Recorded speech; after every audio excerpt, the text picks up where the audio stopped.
So what you're thinking is, as we spend more time immersing in a new digital world, that we end up creating value, exchanging value, earning, all within that world.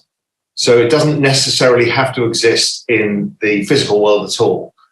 And there's an equivalence between physical value and digital value.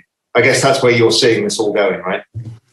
Absolutely. And I'd argue that, like, you know, at least for me and some of my peers, like, they're already growing up with the vast majority of their net worths or whatever in natively digital value, in value that would actually be difficult to pull into the real world in like fiat currency. You know, there's like frictions associated with some of that.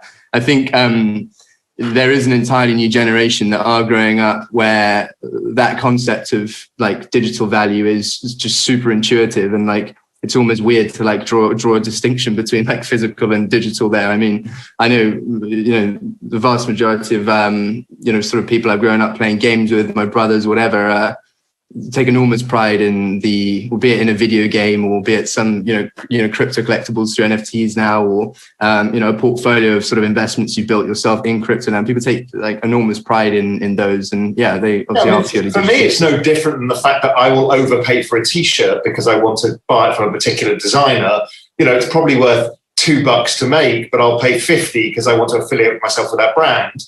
I mean, that's as ridiculous as a human trait, and an equivalent human trait to doing the same digitally. Why would you not? If you're representing yourself in the digital world, whether it's clothing or whether it's anything else, whether it's a sword in a game or whatever it may be, it's the same trait. Just because it's digital doesn't make it different, I think. Yeah, absolutely. So that's one of the perks. But I think the first sort of component to wrap the head around is all of a sudden you can now express any form of sort of media or content in the same language online that has embedded sort of, you know, economics and, as I say, the ownership, sort of ownership history is a huge one. So now whether it's, you know, the interoperability comes exactly as you say. If I wanted to trade between, you know, a Fortnite skin and a Call of Duty skin, if both of these skins were NFTs, they're expressed through the same language, the same technology, they can be traded on the same global open marketplace like OpenSea, and you can kind of transact these things directly. It obviously collapses sort of huge barriers around the way that these activities currently manifest. And I mean, already we're seeing obviously games like Axie Infinity you'll be familiar with. You know, these guys are pioneering the whole play to earn game genre. It's a whole new sort of business model whereby, as I mentioned, that desire for, you know, on the one hand, one person's kind of performing work within these virtual environments, right? People will train up accounts that, like the gold farmers, they often do power leveling as well. They'll log into an account, they'll train it up, and then they'll sell it.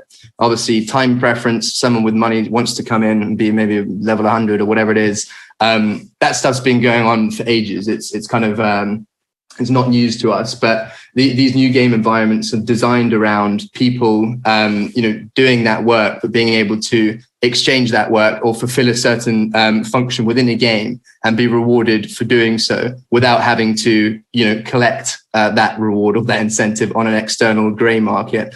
So even in a game like Axie, you know, there's so many different points of engagement. People are like breeding different Axies. They're battling them in PvP. You can now develop sort of virtual real estate, you know, drop different sort of, you can build different things on the map basically and collect revenue for people paying for services on top of your virtual real estate and so on. So we're starting to see these awesome new game environments, which like their very sort of structure is designed to invite people in to fulfill these activities and earn a portion of effectively, you know, the overall revenues generated by the game economy.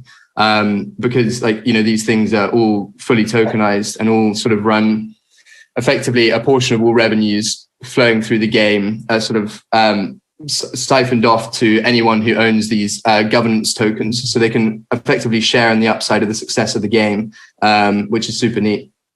And so those tokens, are they exchangeable? So they're earning stuff. Is they exchangeable for fiat or, you know, other crypto? What can they do with them once they've got them? Yeah, so it depends where you are. Interestingly, you mentioned the fiat component. In the Philippines, they already have like fiat gateways at the local sort of trading desks down there, because this activity is picking up so much. I had a guy called Colin Goltra on my podcast, and he was telling me about that, because he does a lot of work sort of on the ground in the area for Binance, and that was fascinating. You go to your local trading desk and you can actually trade. So there's an in-game currency, a native game currency called SLPs, which stands for small love potions. And you use those to do things like pay a breeding fee. You can literally go and exchange those for your local currency in the Philippines, in these emerging markets where it's sort of like, these are the places where these games have really exploded so far, right? So going back to the gold farming example, we often see, large scale gold farming operations in like Venezuela or sort of Pakistan, places that kind of capitalize upon this concept of virtual labor arbitrage. And I mean, as a result, this sort of these play to earn economies have already shown most appeal in, some of these similar kind of markets. And that's why the ecosystem is almost like end to end there, and like around the, in the Axie instance, and you can go and just cash out straight to fiat or whatever. But most of these people aren't doing that. Most of these people are reinvesting into the game economy, which is super neat to see. So we're seeing people now saving, creating wealth and saving digitally in a digital world, and they don't necessarily bring it out because they have more use cases for it in the digital world. Absolutely, yeah. It's wicked to see.